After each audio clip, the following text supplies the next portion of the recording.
Good afternoon, folks. I'd like to welcome you to our forum today. Everybody wants to take a seat. We have a full house, and we're ready to start. My name is Peter Morris, and I'm your moderator today.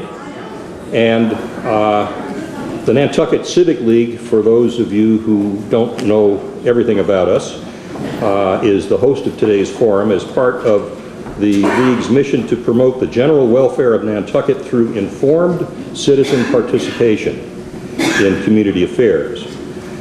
The League represents 24 neighborhood associations across the island, and we have over 1,900 dues-paying families. And those of you who perhaps would like to affiliate yourself with the Civic League and drive the numbers up, we are prepared to talk to you at the end of our forum today. You can see Alan Reinhardt, and he can quickly sign you up. Today's program is designed to inform you, today's attendees, and many more who will be viewing subsequent rebroadcasts of today's forum on Channel 18 and Channel 99. We have 4 speakers today, and each is going to cover their assigned topic in 8 to 10 minutes or possibly less. So that leaves us with well over a full hour for questions from you, the audience, and we anticipate that there will be a lot of questions.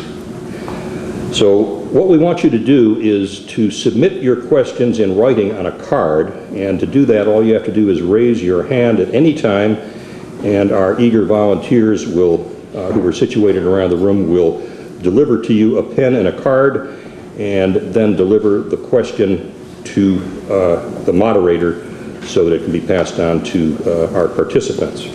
I'd like to introduce our speakers in their order of presentation.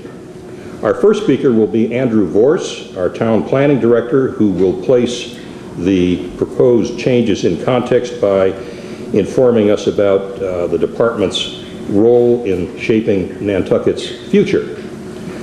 Next, Leslie Snell, our town's deputy planning director, will inform us about current zoning and also say a few words about the Naushop Crossing area plan. Then we'll have Mike Burns, our town transportation planner, who's going to consider traffic implications and potential remedies. And finally, we have Phil Paston with the Richmond Group, which has sponsored 2 annual town meeting warrant articles relating to zoning. So I would like to ask Andrew to step forward and take 8 to 10 minutes to fill us in on the context. Andrew?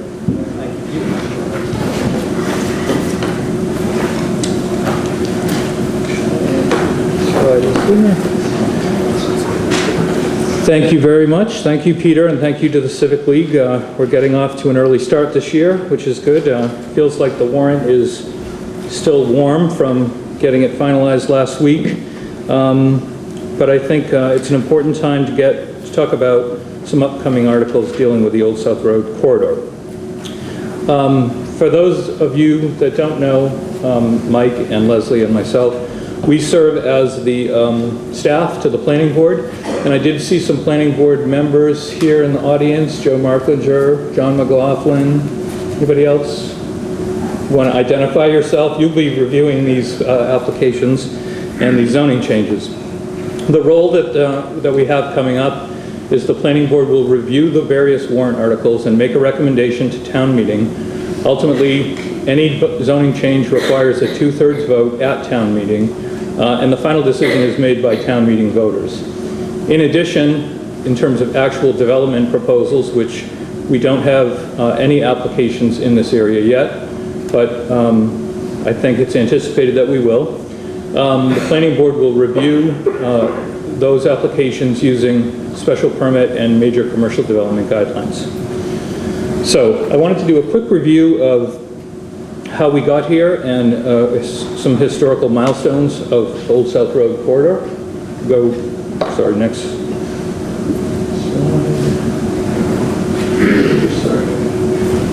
So the area in question is was essentially a fairly rural and sleepy area two main uses: the fairgrounds itself, established at the end of the 20th century, and the airport, established in the 30s, set the end to this road.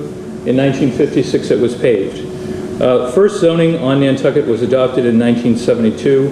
The majority of the area north of Old South Road was placed in the residential commercial district. So it was established as a commercial district in the first zoning bylaws.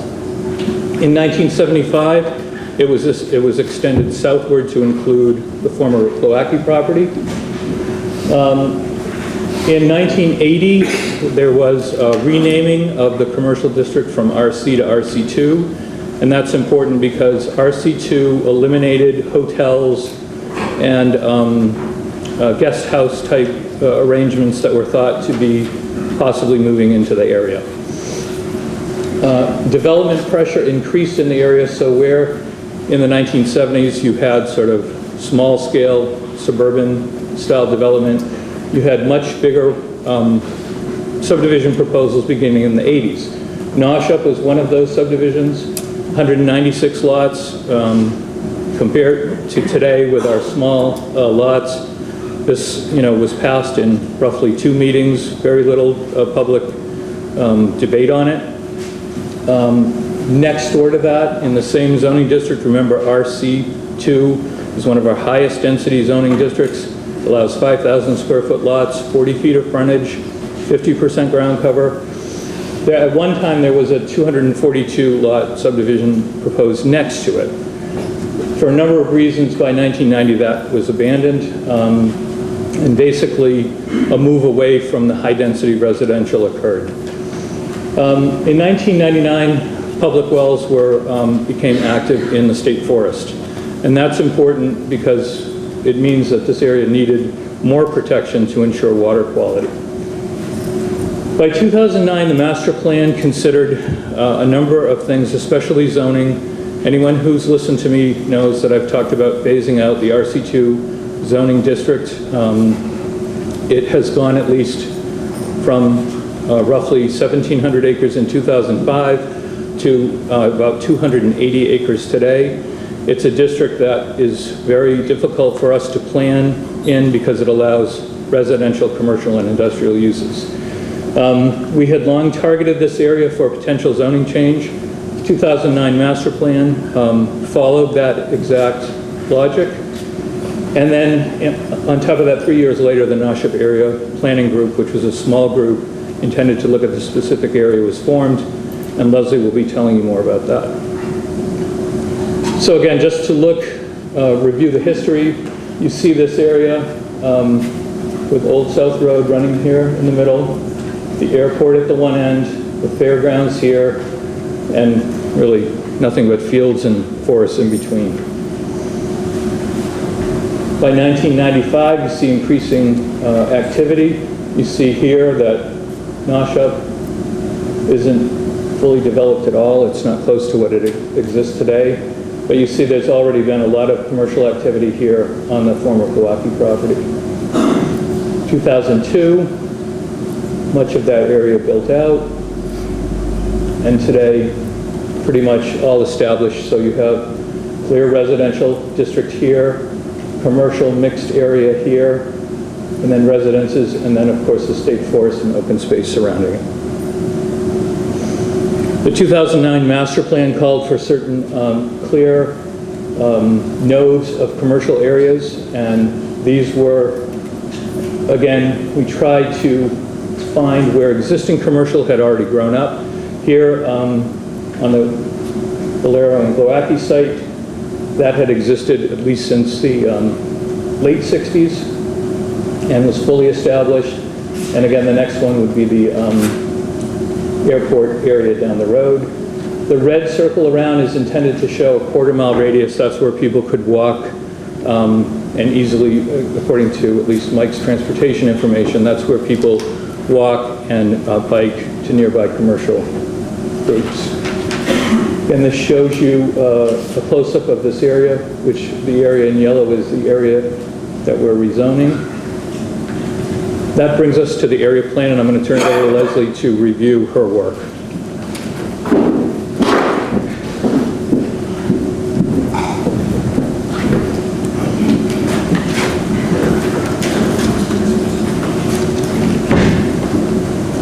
As a follow-up to the 2009 master plan that, if Andrew didn't mention, was unanimously adopted by town meeting, we always like to point that out, the NPDDC looked at implementing the area plan specifically along the Old South Road corridor. In 2012, in January, the NPDDC identified 5 planning areas along the Old South Road corridor. There's an area along, figure out how to get this thing. Oops. Sorry. Amelia Drive, then we have the Naushop Crossing area here. We have Pinecrest Drive, Egan Lane. There's an area that includes Pine Tree Road, Macy's Lane, Marion Drive, and the airport, and some properties along Novardeer Farm Road, and then an Arrowhead Drive commercial industrial area furthest to the east.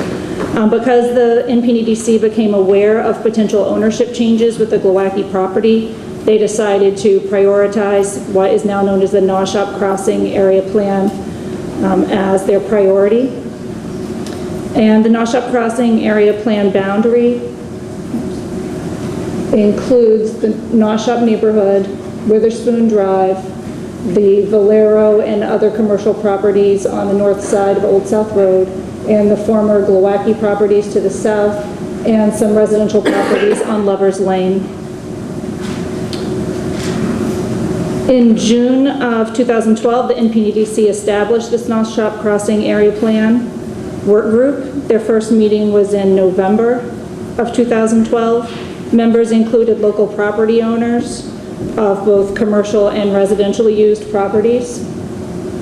The representatives included an owner of the Valero property, the former Glowacki property, several property owners in Naushop, Witherspoon Drive, Lovers Lane, and town officials. The draft plan was completed in December of 2013 and is scheduled for adoption in March of 2014. Just last week, our staff at Plus did a very large mailing to all of the affected property owners. They were sent a copy of the plan, and we are seeking their input prior to the adoption, excuse me, in March. I believe the deadline for that is February 14th. If you haven't received that, please look on our website, and that plan will be posted, and we are seeking your input. As a follow-up to the area plan, there are 7 articles that have been drafted for the 2014 annual town meeting. These are a combination of planning board sponsored articles and citizen sponsored articles. There are 4 map change articles. There's 1 citizen article, Article 46, that the planning board will be recommending to take no action. That article has been incorporated into Article 47, which I'll talk about in a moment. And then there is another zoning bylaw amendment, Article 48, which I will talk about. Article 46, which will be removed and incorporated into Article 47, establishes an Old South Road commercial overlay district. This district will include standards for large-scale commercial development. It includes standards such as recommended distances from residential properties, the location of loading bays away from residential properties, additional landscape and buffer requirements, and other things to mitigate the impacts of commercial development near residential properties. Article 48, which also addresses commercial development. It's a zoning bylaw amendment to remove, just for this area, what's known as the MCD cap. Currently, major commercial developments in excess of 20,000 square feet of primarily retail space are prohibited in all areas except the Mid-Island Overlay District. This citizen article would remove that cap for the Old South Road Commercial Overlay District and would allow up to 45,000 square feet of retail. And this is a companion to Article 47, where there are additional standards and regulations for that type of commercial development. Article 45 is a map change. This implements the master plan by proposing an RC2 phase out. The properties included in this article would be proposed to go from RC2 and a little bit of R20 to commercial neighborhood. Whether or not you're in favor of any of the articles that deal with the commercial use of the properties, the cap, these map changes are important to the island and they are being sponsored by the planning board. This article would increase the minimum lot size by 50%, going from 5,000 square feet to 7,500 square feet, and would reduce the ground cover from 50% to 40%. Article 49 is also a map change article from RC2 to CTEC. CTEC is Commercial Trade, Entrepreneurship, and Craft. This would double the minimum lot size from 5,000 square feet to 10,000 square feet. It would reduce ground cover from 50% to 40% and reduce the uses that are allowed. Article 50 is a change from R20 to R10. This would take residential properties and put them in another residential zone, but it would provide a better transition between the commercial uses and the residential uses along Lover's Lane. Article 51 is a map change from RC2 and R20 to R5. This change is compatible with higher density residential uses across the street. Here we have Gnaw Shop and Witherspoon. Those are developed at a 5,000 square foot lot density, and this would be compatible with those neighborhoods. We have two sewer map amendments that are proposed for 2014 ATM in this area. Article 69 includes some properties along Lover's Lane, Bregland Avenue, Dave Kim, and Woodland Drive. These properties are not subject to any zoning changes. They are located within the wellhead and are in close proximity to the wells in the state forest. And they're currently connected to individual septic systems. Article 70 is a companion to some of the zoning articles that I just discussed. And those properties are also in close proximity to the wells. They're within the wellhead. And I believe that our recommendation will be that, this zoning change is tied to the zoning articles, but you'll have to follow the public hearings on that one. All right, I'm going to turn it over to Mike to discuss transportation issues.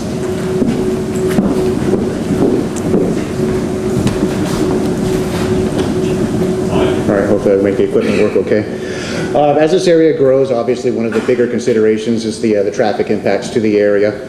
We're going to switch that over there. The Old South Road corridor, right now, as far as vehicles, it handles during the peak hour of the peak season, roughly about 500 vehicles per hour at the peak hour, and about 12 to 15,000 vehicles on an average day at the peak season.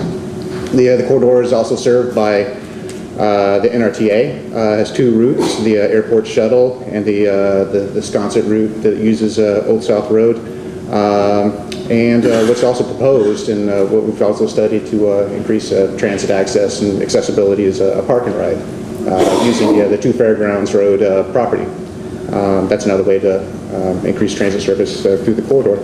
And bike pedestrian improvements. You all know that there's been a lot of bike paths constructed in the area along Old South Road. There's the Milestone Road connector, the Noble Farm Road bike path by the paddle tennis courts, and then obviously the Fairgrounds Road bike path and the Airport Road bike path. So it's pretty well served by pedestrian activities or pedestrian facilities.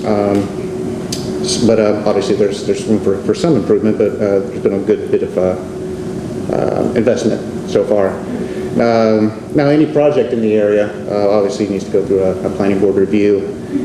Major commercial development application is submitted, and part of that is a traffic impact study that is required. That looks at intersection congestion. Different important intersections are identified depending on the project where it's located. The staff and the board will work with the project proponent, identify some problem intersections, some areas where we think that there's some safety concern, and those will be evaluated. data is collected and then some measures are recommended. There's also peer review involved with that process as well. We'll have another engineering firm take a look at the work that the project proponent develops and develop some comments on behalf of the board and on behalf of the staff. And the result of all that is it lists some mitigation measures to address some of the impacts that are identified. These can include roadway, intersection, other infrastructure impacts that can be addressed. If there's some other transportation demand management measures that can be provided, such as bike racks, small sidewalks, and bike path connections, those can be proposed as well. But there's also some transit amenities that can be proposed as well. Shuttle stops, shelters, things like this. These are all things that can be developed through the review process. Now, as far as what's in the area now that we've already evaluated, here you can see the milestone rotary. Any development along Old South Road would more than likely have some kind of impact to the milestone rotary. This is something that was studied in 2004 and 2005 as part of the Mid-Island traffic study. Some key intersections that were evaluated as part of that area planning process were more fleshed out. Milestone rotary was one of those. Right now there's a lot of congestion back up along the Old South Road approach and the Sparks Avenue approach. Now, what was recommended to address those deficiencies is providing a second lane of approach for Old South Road and Sparks Avenue, as well as some other pedestrian connections that would ultimately feed into the, well, you might know about the in-town bike route, the bike lane proposal on Old South Road, and then feeds on into downtown. Providing access at this intersection to handle a lot of that bike pedestrian traffic that doesn't conflict with vehicle traffic is something else that was part of this proposal. Right now it's just a concept. There's really no design or construction funding devoted to this improvement, although I do believe it's programmed in the out year of the capital plan. But one of the other intersections that was also evaluated was the Fairgrounds Road intersection at Old South Road, and what was also recommended with that was another modern roundabout design. This is to handle, along with the milestone rotary, handle the existing traffic that exists now, as well as, you know, we program in some potential growth of the island as well that this improvement can handle. And this would obviously handle a lot of the backup that occurs on the westbound approach along Old South Road, going on the fairgrounds, and greatly alleviate a lot of the backup along fairgrounds. Again, this is designed to handle existing conditions as well as programmed to handle a lot of future growth potential as well. And lastly, as far as public transportation improvements, this is well, not lastly, but the NRTA future expansions. There's been discussion about extending route service down to Cisco Beach, down to Tom Nevers, but also, as I mentioned earlier, the park and ride system along at 2 Fairgrounds Road is intended to provide a lot more capacity for the NRTA, and probably should be some discussion about increasing frequency along Old South Road as well to handle all the future growth potential. And the last thing I'll note is as far as bike pedestrian improvements in the area, I did mention a long list of bike paths that were built, but any project that's developed in the area obviously would need to provide interconnections between those uses to help make it easier to walk and bike, and you don't want to cordon off those areas and make it very difficult to transition from one property to the next without some kind of good pedestrian access. And I think that wraps it up for my segment, and I'll hand it back to Peter.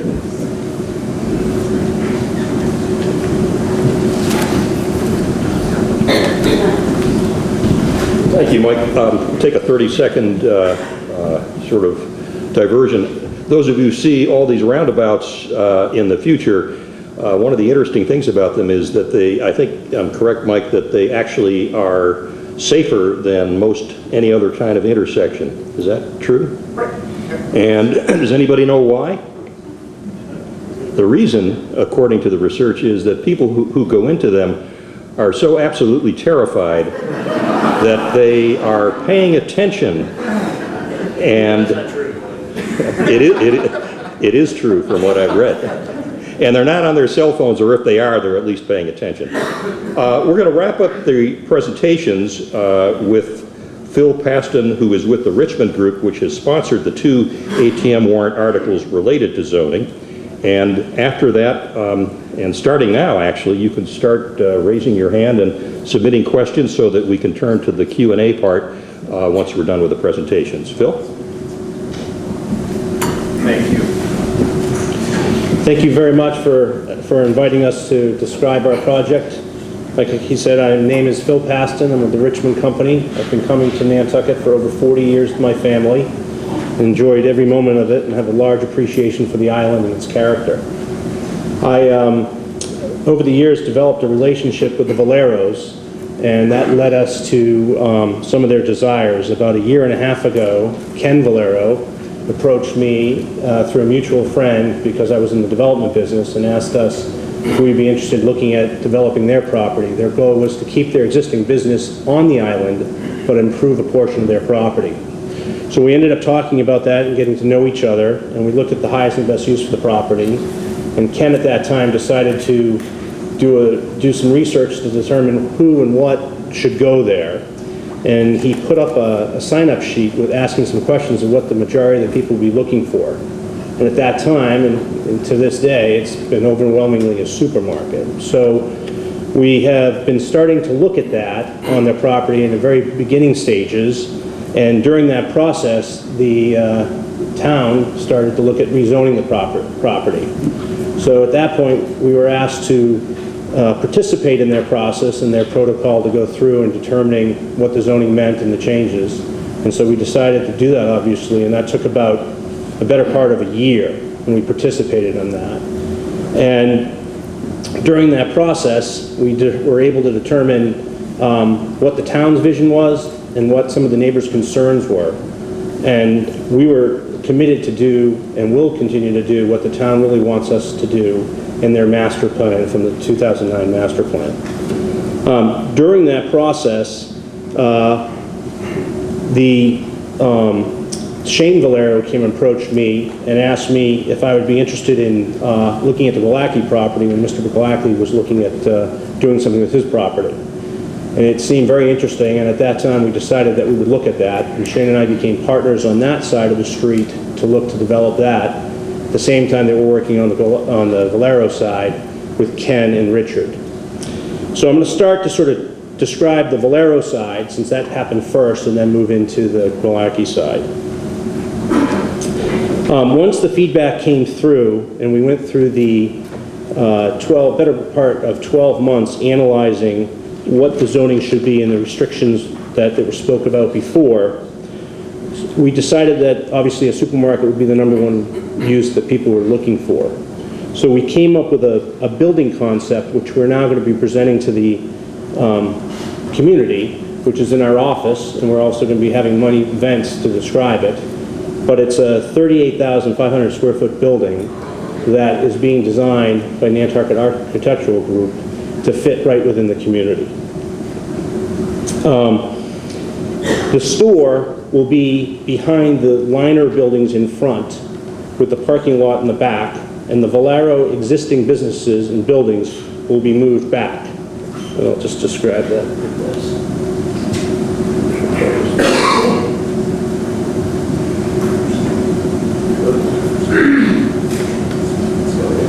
How do you turn this little thing?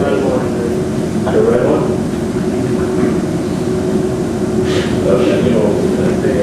Okay.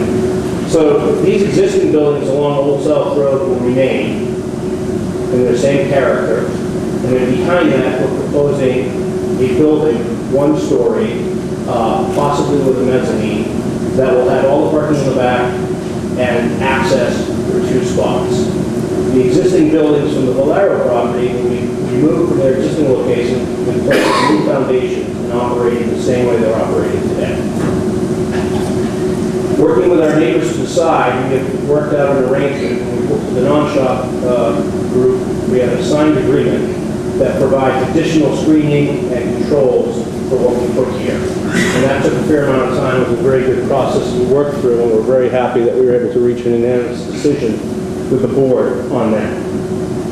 So at the end of the day, the Valero business will be operating in the back. The new proposed building will be operating here.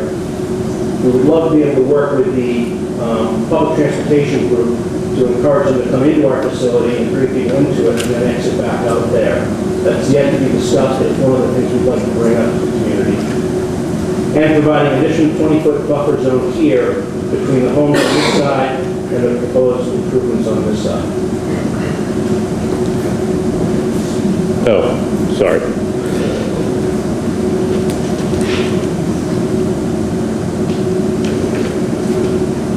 Traffic has been a big concern with a lot of people.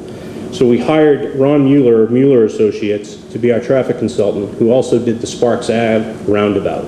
He's done a preliminary traffic analysis on the property and the area. And since then, we've met with the town and their traffic department to discuss globally what we have. But the biggest event that has to take place before we can get any type of designs and really get into the particulars is to go through this rezoning process in April.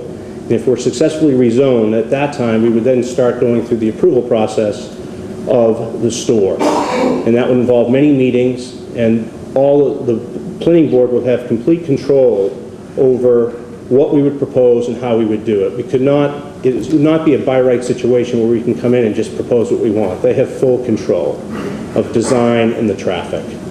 The good news is our preliminary traffic study shows that we have ample room to put in the necessary improvements to run this type of an operation if it was approved to go in this location. Now I'm going to describe a little bit about the Galacki situation and how that happened. So once Shane came to me and we decided this would be a good idea, we became partners and purchased the property back in August. And as you can well imagine, it was a lot of property and a lot of different interesting characteristics to the property. It took a fair amount of due diligence to go through, which we did. Unfortunately, there were virtually no environmental concerns back there. But what we did find is we found a lot of disarray, a lot of metal, old equipment stacked. When I say a lot, I mean quite a lot. Over 600 pieces of equipment, some running, some not. A lot of buildings that were partially completed, some were completed, but virtually all of them were not into code. So we've been spending the last several months, and we'll be spending the next year, bringing them all up to code. And this will involve securing them to their foundations, repairing a roof, bringing the electrical up where it needs to be. So every property will be with an occupancy permit and compatible to the code of Nantucket. At the same time, we've been selling some properties. And we've been working with the existing tenants to find them new places to live. And when we purchased the property, we had 30 residential units, and we're selling a fair amount of those as we bring them up to code. And I'll go back to well, let me start here. Out here in this portion is pretty rural, I should say, so we get back here. In this corner, we've started to improve this building, which will start to set an example of what we're looking to do by repaving the parking lot, bringing it up to code, repainting it, and landscaping it. And our plan is to develop this property over 10 years. The first 10 years, first 5 years in the 10 years will be to improve this area and to work with the Valeros to put a supermarket on this side of the road. But in our long-range plan, our goal is to rehab all the existing facilities that can be in the back, to bring them up to code in the state-of-the-art facilities, and to provide new developments for existing businesses on the island that would like to expand or relocate to this facility, or may already be here and just need a bigger or better building to work in. So our goal is to we're selling these properties here, and they're more residential. Our goal is to work with the town and their master plan and keep this more light industrial and for the homes that are here. On the asphalt plant, our goal is to keep that for the next year or two, maybe 3, and then terminate that and continue to find a better use to go here. And as we go through the slides, you'll see what the condition of this is. It will take us probably the better part of a year and a half to bring it up to an acceptable state. Back here will be commercial. This will be commercial. And then out here, with the zoning, would allow for additional retail, small users out front here, and a bigger building back here, which we have no plans for at this time, but we would hope to be able to gear that property to an existing business on the island. So that takes care of that. Now I'm going to go to the slides. So this is what we found when we purchased the property, or during the process when we purchased the property. A lot of these vehicles do not run. There's a lot of debris. It's near the aquifer, so our biggest concern was how do we get this off the island so we can keep the integrity of the aquifer solid and healthy. So we have an agreement with Walter Galacki to remove the materials, which if you went back there, you'd start to see sections starting to be cleaned up, which we're doing in a systematic phase. But we're removing these materials completely off the island. We're not just relocating them. Our goal is to get it completely off the island.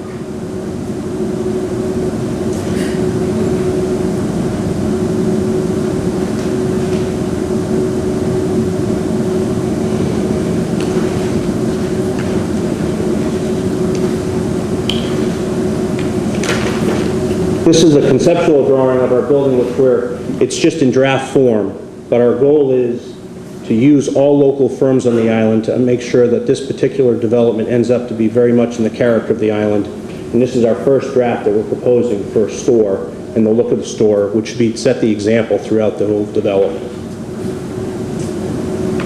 Is that it for the slides? Okay.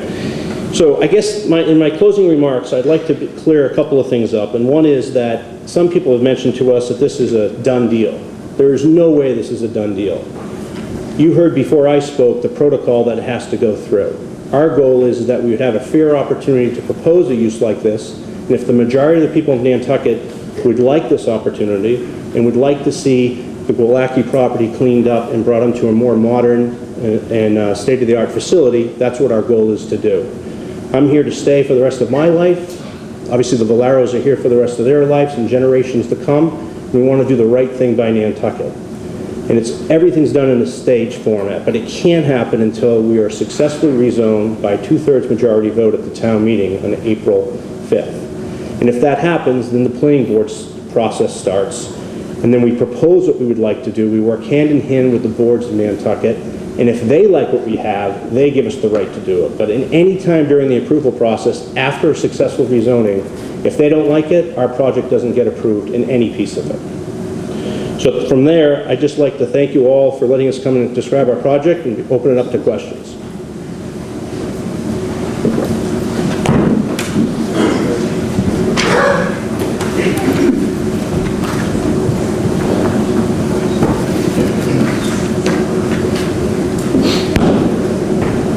Thank you, Phil. And Liz, could we have the lights change now so we can see everybody?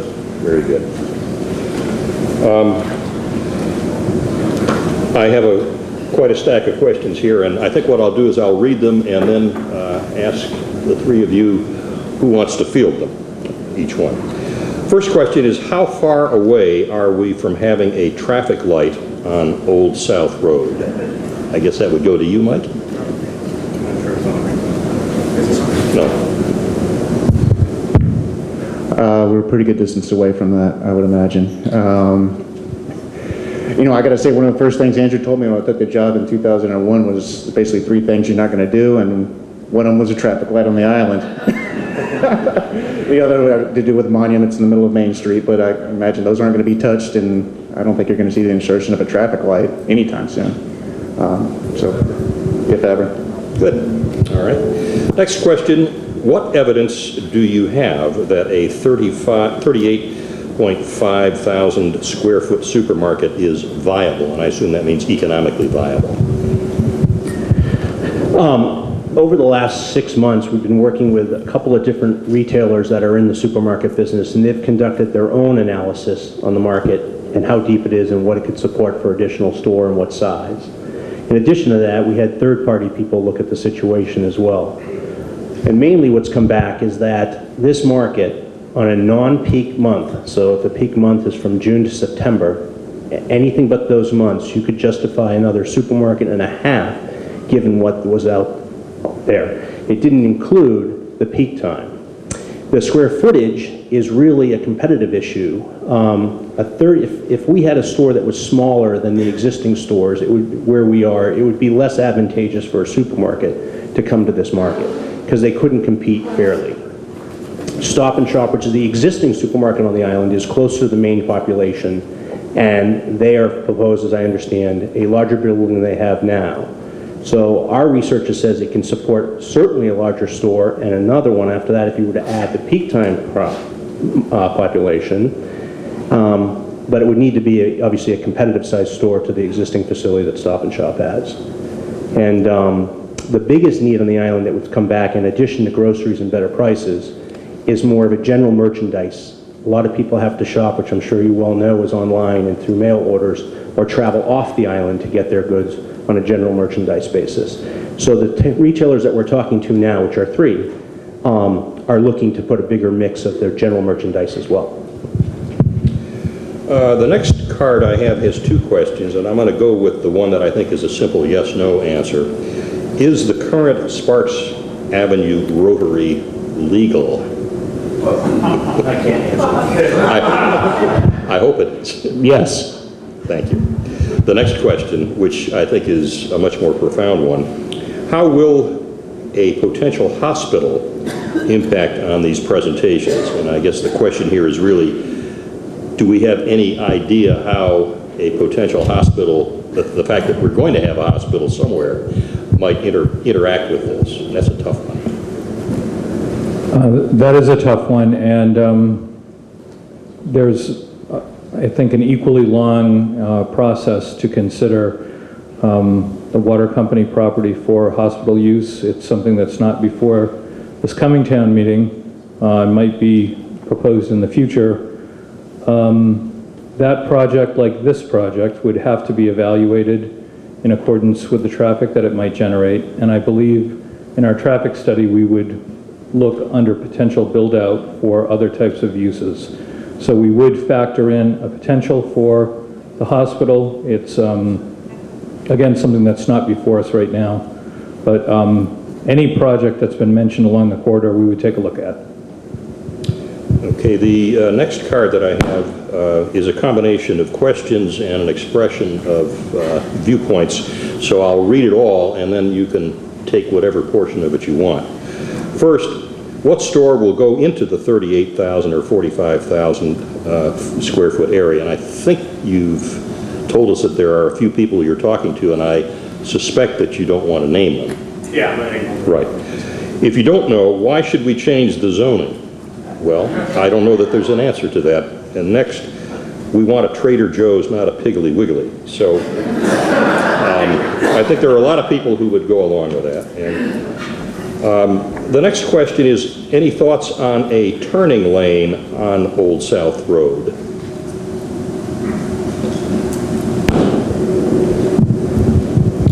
Sure, there's some thoughts of it, but I think we'd have to see a proposal come through and see if that's something that's actually going to be a tool to mitigate some of the impacts.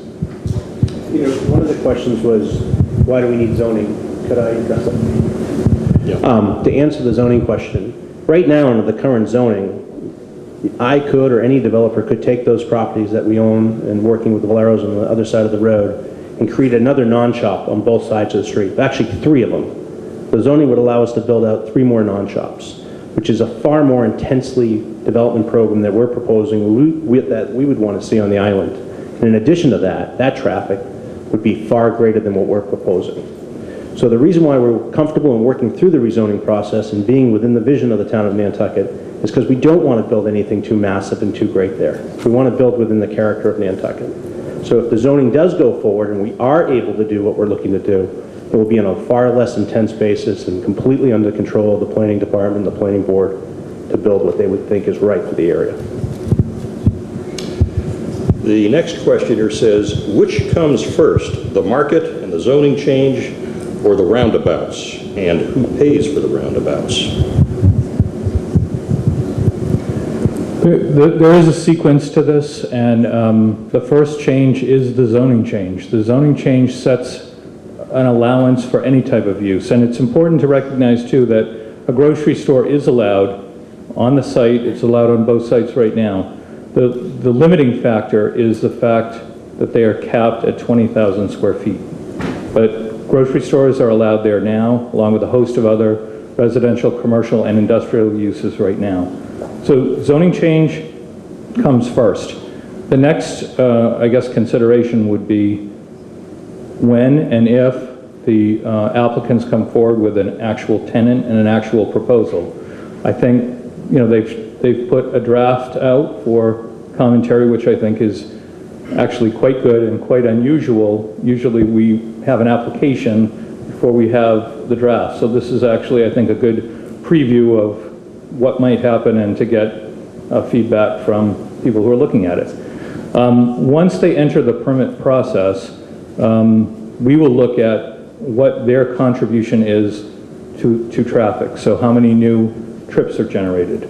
Out of that will come mitigation measures, which may require them to pay for all of the work, some of it, and maybe to do a host of other things as well. So that's all to be determined, and it all comes out of the scale of the actual proposal.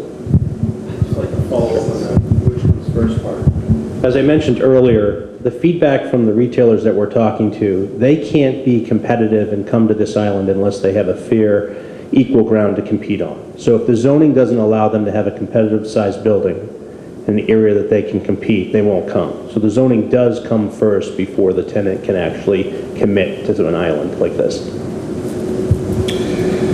Next questioner says, since the mid-90s, when we had, quote, bagged the market, end quote, how have Nantucket population statistics changed? It seems we might have more of a need now for another grocery store. And as a demographer, I'll be happy to take that one, but I'd like to give you guys first crack at it. I'll give a rough crack at it. I don't know if your numbers are as good as mine, but we've had about a 0.7% annual growth rate since 2000 census, going to the 2010 census. So it's been a moderate increase. Obviously, the big bump was in from 1990 to the 2000 census. So there was a huge jump in population. But since then, we've had about a 0.7% annual growth rate in the year-round population. Yeah, I think it's fair to say we have about the same number of residents now as we've had in the past, not remarkably more. What we do have is a six-fold increase in the number of bodies who will be on the island at any given time during the season in August. And I think it's also fair to say that the composition of the population is changing such that the consumer market is being transformed even if the numbers aren't changing that much. So it is changing, but not in terms of numerical size. Next question. Will the developer pay for any roadway or other infrastructure improvements that might be necessary?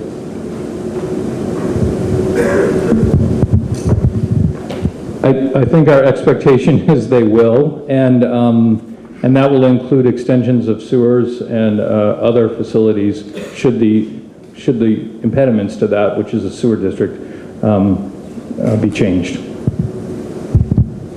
As part of the non-shop working area plan over the last year, those concerns were brought up by our immediate neighbors, and a lot of those were described, and we were able to see firsthand what they were. And we are absolutely, as a developer, committed to improve the area around us, not just the particular property that we're looking to develop. This questioner asks, why do the planners think doubling the size of the current allowable 20,000 square feet of retail to 45,000 square feet is a good idea?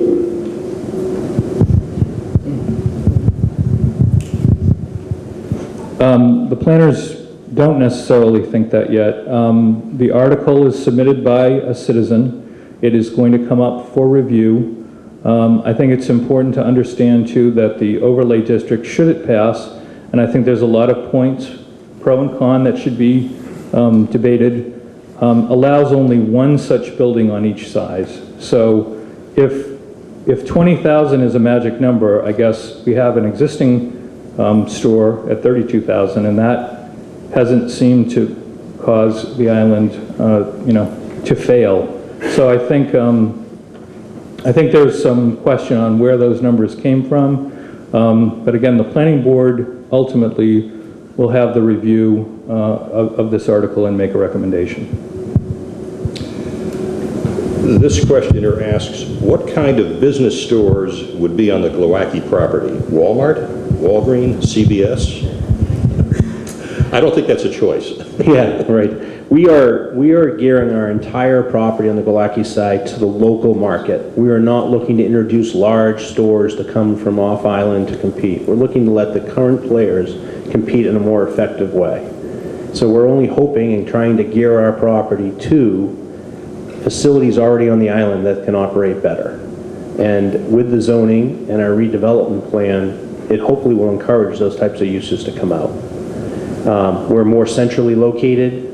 We can access obviously more groups around the island than other people may have today. And we have an area that's blighted with a lot of difficult, ugly equipment and old, I don't know what you want to call it other than, I don't want to use the J word as junk, but the stuff we can't use, that we would rather see state-of-the-art buildings and businesses thrive there. Here's a question about the impact of the Old South Road commercial development on the downtown commercial district. Does anybody want to comment on that?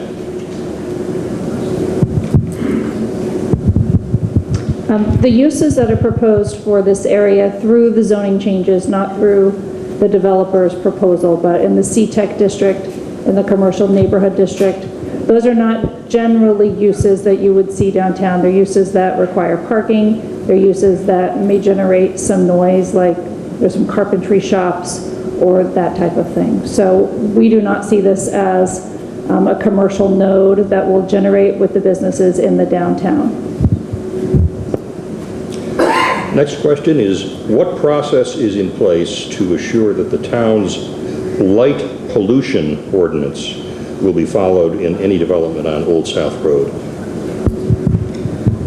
There is a bylaw that regulates all uses in the town. It's not specific to zoning.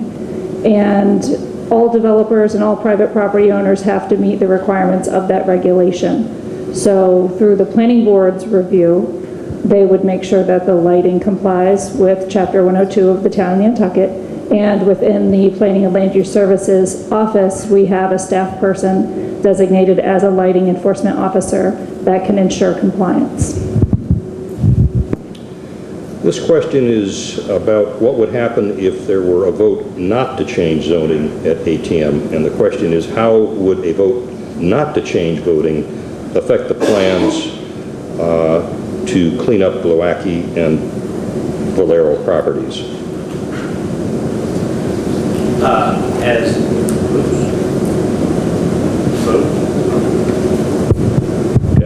As owner, part owner on one side of the property and joint venture partner on the other, if the zoning didn't change, it would be very much the same as the zoning would allow today, which could be a lot more housing, certainly would not provide for a supermarket. There would never be another supermarket on the island if the zoning cap, building cap was not raised, because the feedback we're getting from the supermarkets is they just can't compete, and they wouldn't be able to open up a store here. And so what we would be faced with is looking at the current zoning that's there today and trying to work with the community to get the best development there. But our options would be far more limited, and frankly, there'd be more options to develop that would be outside the zoning and outside the vision. And we hope that that wouldn't be the case, because we want to build within what's the perspective and the plan the 2009 plan has. I think this one is for you, Mike. It says, during the high season, it's just about impossible to make a left turn from Amelia Drive towards town. How do you propose to handle the increased traffic traffic from these developments? Well, the solution for that intersection would come out of just the review process. We would have to, number one, look at the, what the anticipated growth is going to be from any project in the area, and then evaluate that to see what the congestion impacts are. Right now, Amelia Drive is a private road, so if there's any improvements to the intersection, probably a portion of Amelia Drive would have to be taken as a public way. But you'd also look at if there are other ways to reroute traffic away from that intersection and disperse it to other areas. And here's another one, I think, for you, Mike. It says, the traffic study that was done via the Richmond Group, did it look at traffic volume patterns based on both sides of the road being developed? Actually, I think that would be me. What's happened today is we had an initial traffic study done. which looked at the entire area, not just site-specific. It looked at the whole region. And we brought that and talked globally to the town, but we cannot do any more suggestions of improvements until we actually have a plan that the town would like to see and would accept. And that's part of the approval process we would go through after a rezoning. Okay, this questioner asks, let's say everything passed and is built and developed, would it allow later for expansion to the 45,000 square foot as a store? Also, what retail types are you looking for on the Glowacki side of the property? So it's really two questions. Is it eventually going to expand to 45,000? And what types of retail property on the Glowacki side of the property? Okay. Well, the current zoning that's proposed is to expand up to 45,000 square feet for both sides of the road, Glowacki piece and the Valero piece. We have entered into an agreement with our neighbors, the non-shop group, to limit the Valero size of the building to 38,500 square feet to work with them. So we've coveted, if the zoning goes through, just to always be able to build that size building. On the Glowacki side of the property, we're going to be able to build up to 45,000 square feet in one building. And again, we're hoping and we're working with the community to get an existing business that would be able to come out to that facility and use it. But that's the only area those size buildings could be built in, nowhere else. And I think this next one is for you again, Phil. Is it intended that the non-grocery business fit within the conceptual grocery store that you've shown us today? No, the grocery store size building is 38,500 square feet. What? Design, yeah, it would stay in the same character, same look. Is that what you're asking me? Same look, yes. But not in the same building? Right. I mean, right. Okay, that's what I thought. Would any part of the Glowacki property be usable for the hospital instead of the water company property? Thank you. I'm not sure what... We have not spoken to the hospital. We certainly have ample space out there that's a big hole and a lot of empty land. And certainly, you know, that size of the property could handle a hospital, but we haven't had any discussions with the hospital for the facility, but it could certainly house it. Next question is, what are the factors that require 4 lanes for Old South Road? The factors that would require 4 lanes? So you'd have to look at what traffic would be generated, what the year-round population would be, and what the volumes would be along the road. I don't know if I can pick a specific number or they would have to hit as a magic target to require that. But obviously, you look at the development potential and make those evaluations once you have some kind of a project proposed, and then you could evaluate and do some kind of analysis for mitigation. On our initial study, traffic study, it didn't suggest that it would require ever having 4 lanes out there for what we're proposing. This may be duplicative to some extent of the earlier question. It simply is the Glowacki property being considered for the new hospital? No. Thank you. In a word. Okay. Another question for you, Phil. You mentioned a total 10-year development plan for both properties. What is the present estimated timing for the 3 additional major retailers?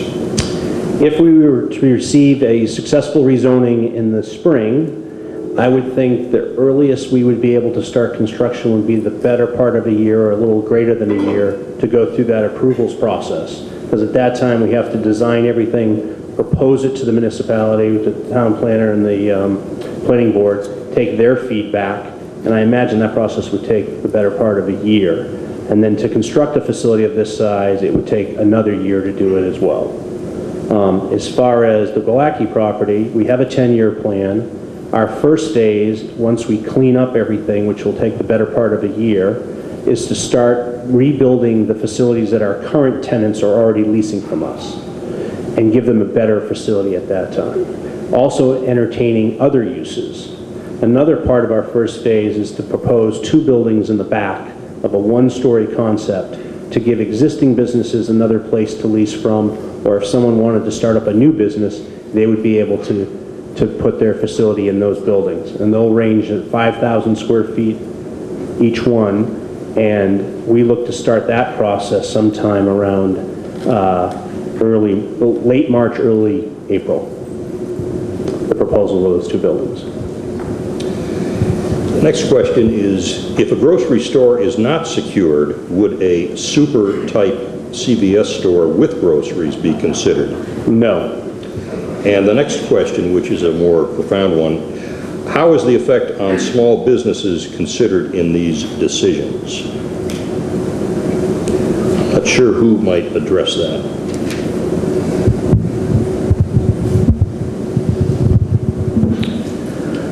I think as part of the planning board review and during the time that the public hearing is open, the board wants to hear comments about what might be the potential impacts. And it's something that the board would take very seriously. Generally, though, zoning is not used to prevent competition. There's long-standing cases on the matter. I think that we would be open to hear about what kind of uses would be proposed, the general merchandise, but again, and when we get a proposal, we will invite that. There'll be open comments, not only to abutters, like the immediate Nosh-up neighbors, but to the town as a whole. So we would have those types of comments and be able to evaluate them at that time. Okay, the next one is Peter. Yeah, go ahead. And, you know, it's our vision to keep the businesses on the island effective and prosperous and have them work at our facility. We're really not looking to bring people to Nantucket to be successful. So I'll leave it at that. Okay, and actually, this may be directly related to what you just said. Any idea of the percentage of existing businesses as opposed to new non-island businesses that your development would accommodate? We have a number of businesses that are on the property already that are looking to expand, and we've received a number of, once we closed on the property, Shane and myself have received a number of calls from existing businesses on the island looking to improve their situation. So I can't give you exact numbers, but there's been a lot of activity from that end. And, you know, as we develop our properties, we're only going to use existing businesses to help us improve these. To the extent that we can use contractors on the island to improve our property, we're definitely doing that. We're not bringing people from off island. Okay, this questioner wants someone to explain how the large stores get around the ban on chain stores that exists on the island.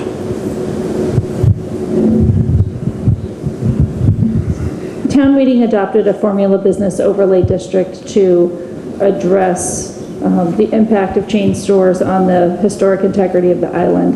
That district is only within part of the core downtown area and does not extend out to the mid-island or other outlying areas. Although our use chart does identify formula businesses as opposed to non-formula businesses, they're not excluded in the. Now, here's a question that probably is directed to you, Phil, but I think actually needs answers from some of the other panelists. It says, will the developer pay for, quote, impact fees resulting from the development? And then the additional question, more police, more DPW to handle more waste, more town employees, who pays? So there really are two kinds of questions. Sure. Well, certainly any proposal that we present to any municipality, it's our understanding that if we're asking to come to a community and improve it, that those fees are a requirement to be part of that process and to build something you want to build.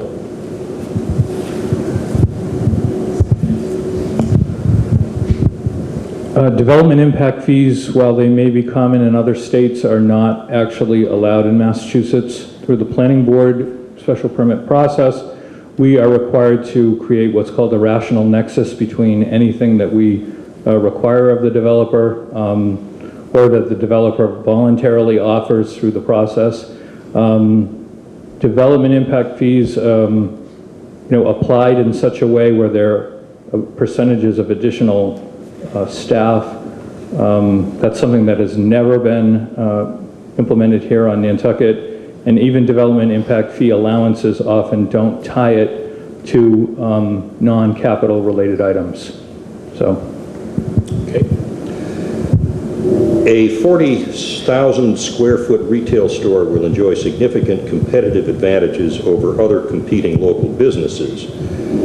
Will the developer pay for a study of the economic impact in the same way as traffic? We would be open to working with the community in many ways, in addition to that way, to making sure that our proposal fits within the right vision of the town. This questioner asks, since the previous owner, Glowacki, has been fined by the EPA many times, what is your plan to clean up the sand pits of buried hazardous materials and vehicles? I think you've covered that to some Yeah, extent. I mean, just real quickly, again, prior to acquiring the property, we had an extensive environmental study done. Fortunately for everybody, including us, there was no serious contamination on the property. It seems like Mr. Glowacki liked to store a lot of old material that, you know, rusted away and things like that, but there was never really any major operation that caused any kind of spill. But there is, you know, there is threats to the aquifer and the integrity of the whole area with this rusting stuff, and we're just happy we're able to help haul it off the island for good and not just relocate it.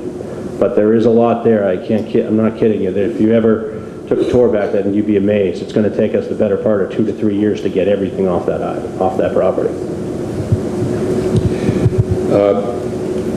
This questioner says, how does the big box restrictions and chain retail limits apply? And I think it'd be useful to just have, maybe Andrew, you can explain how that works. The current bylaw allows basically a retail store of no limit within the Mid-Island Overlay District. It's of course going to be limited by ground cover considerations, lot size, things like that. This proposal would add a second area, basically the area within the Old South Road Overlay District, as Leslie described in the Warren article, as a potential location within the limits that have been proposed in the article. So no other areas will be allowed. It basically will be the two, the Mid-Island area and the Old South Special Overlay District. I heard big box. I'd just like to address that for a second. I've been in business for over 23 years and done a lot of retail shopping centers. And the big box category, to give everybody an order of magnitude, is over 100,000 square feet. And they can go up to 250,000 square feet with those big Targets and Walmart type development. We are not proposing anything like that, and are proposing a size of a store that fits for the size of Nantucket to be competitive and successful. The average grocery store in New England, much less across the country, is in the 60,000 square feet, to give everybody an order of magnitude. And we're only proposing 38,500, which should give everybody a clearer picture. This is not a big box market, and it's not really fair to even put us in that category, because it's just technically not correct. And just to follow up too, the hockey rink on the island is about 33,000, but it's about a third longer than the grocery store. 33,000 square feet, to give everybody an order of magnitude. This questioner wants to know, will there be NOSHOP cooperation for walking and biking access? Absolutely. And I think we are going to work with all our neighbors to come up with our preliminary design to say, here's what we're proposing, what do you people think about that? But absolutely, we want to have everyone to be able to move back and forth freely. There's another question for you, Phil, which you may or may not be able to answer. Is Marine Home Center a possible tenant for the Glowacki property? We have not spoken to Marine Home Center at all about this property. But if they're watching, maybe now would be a good time to think about it. Especially because we have an in-town bike path to build and have some issues in their parking lot. Thanks. Someone else has the same question. Is Marine Home Center the target tenant for the Glowacki property, single largest building? So once again, feel free to call.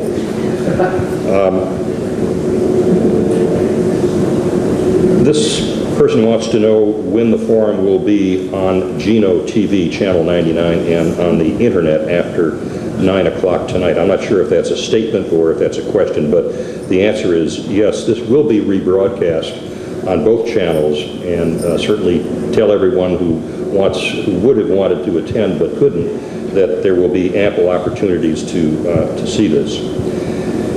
Do any of the 3 grocery stores offer other than grocery products that would compete with existing island businesses? For example, pharmacy, office supplies, liquor, etc.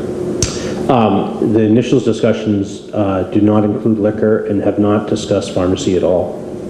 Given the store size, I don't think it would be possible for them to put those in their stores because of the limited size. It would just be groceries and general merchandise. Somebody wants to know what size building is the existing Stop and Shop, and I guess we're talking about the one, I'm not sure which one, they're probably the one that has existed. The existing building, I believe, is on the order of 32,000 square feet. We have an application before the planning board now for a new building, which would be 39,000, I believe, in footprint.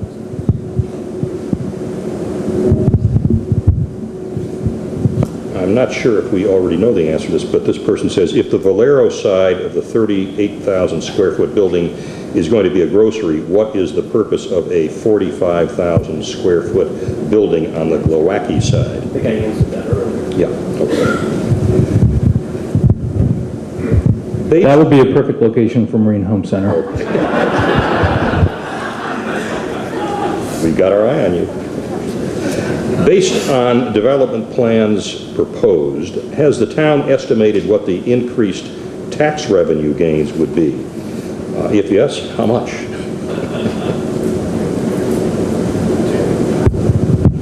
We won't be able to do that until we have something more concrete to consider. Likely to be positive, though. Okay. Are any restaurants or fast food stores to be considered in the development plans?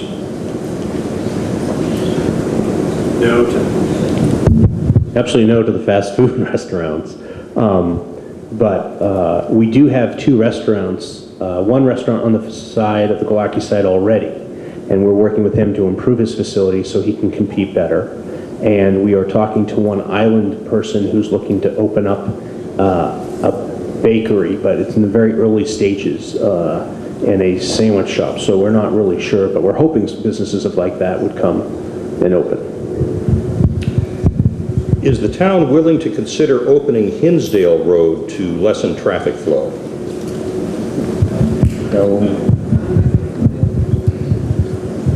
Hinsdale Road between Tapu Road is absolutely out of the question. A warrant article was voted to acquire that for open space and to extend the land bank holding there, preserve the trails in place. Hinsdale Road to the north, which wouldn't affect individual property owners, is not completely off the table, but at least the section that's directly behind Noshup and would be adjacent to residential areas is completely off the table, and will move forward into hopefully a protected open space in the next several months. I don't know if there is an answer to this one, but I'll just read it because I've been given it. The driving experience on Nantucket is the most frustrating part of visiting or living on the island. Regardless of whether additional traffic can be accommodated, the question is, should it be? Is a potentially better shopping experience worth a guaranteed worse driving experience? I guess one might question the underlying premise. What do you think of it? Chop all up. Okay. I can say from the developer standpoint that we're not going to propose anything that isn't safe and appropriate for Nantucket. And I have the confidence in the town of Nantucket's planning staff, and they can speak for themselves. They wouldn't accept any proposal that wasn't safe. But it is true, we are trying to bring a supermarket to the island that is a much happier and safer experience to shop with plenty of parking. Our parking is a ratio of, I believe it's almost 6-to-1 cars. So we are going to have more than enough parking at the peakest time to take everyone back and forth. It's away from the road, It is not going to be on top of major roads going by it. It's going to be in the back. The back of the building is going to look like the front of the building, but you're going to be forced to go behind the building and park in the back to do your shopping. And if we can't deliver that type of safe, comfortable development, then I won't be comfortable with it and I won't do it. And I'm sure the town of Nantucket wouldn't accept that. But I'll turn it over to you as well. Yeah, part of any project review or MCD process and going through the planning board, these questions are going to be asked by the planning board members as well. So, this is something that you identify problem areas that exist now. I think we all know what intersections in that area are bad. We have mitigation measures that are proposed, and I think that's kind of fundamental to the whole process is identify what those problem areas are and try to improve it. Just to add quickly that, the planning board and the planning staff and the NPDC for a number of years have had proposals on the table to improve some of the traffic areas. We alone can't implement all of them. They need to be implemented by our Board of Selectmen, by our county commissioners. I think we've heard many comments lately that some of these traffic issues really do require some action on these. For example, the existing roundabout was a 2004 proposal that hasn't been acted upon yet. So we can't do it all alone, and certainly we can require property developers to do their part and to fix their sections, but we will need support from our Board of Selectmen, county commissioners as well. Could I just ask one further follow-up question about this? It seems to me that there's an underlying premise in this question, and I wonder if Mike would address this just in hypothetical terms. Is it truly the case that a better shopping experience, given this development, necessarily guarantees a worse driving experience, given the traffic engineering solutions, which may be far beyond what we are willing to pay, but hypothetically, the solutions that exist? Is that a false premise or not? I mean, if the question is that better shopping experience equals worse traffic experiences, then I would say no, that's false. I mean, part of the process of going through a planning board review is to address a lot of these concerns and issues. And obviously, there'll be more traffic if people are going to think that that's an attractive solution, and if not, they won't go. They'll go to other options.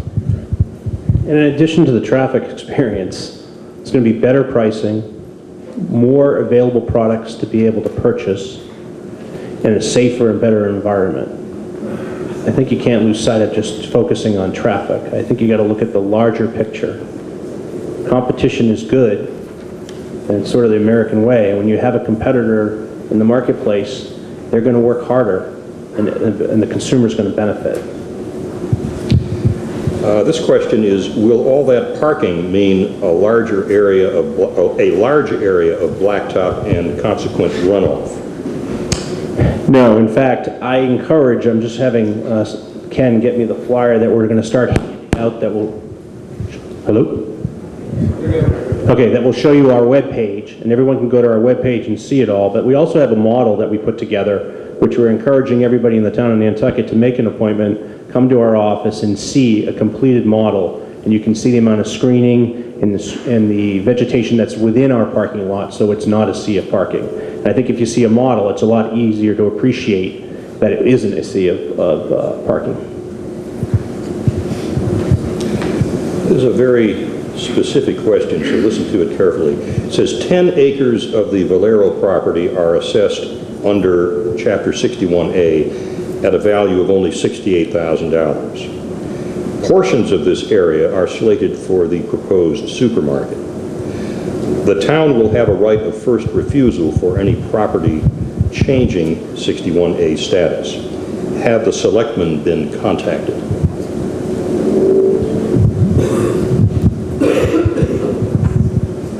Not to my knowledge. This question is, do special drainage requirements apply due to the proximity to the aquifer?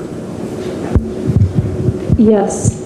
Aside from the requirements that are imposed by the planning board, which follow Massachusetts state stormwater standards, the Wannacomet Water Company reviews all projects for a certificate of water compliance for protection of the wellhead. And this person has asked, may I ask for clarification on the comment about walking and biking and gnaw shop?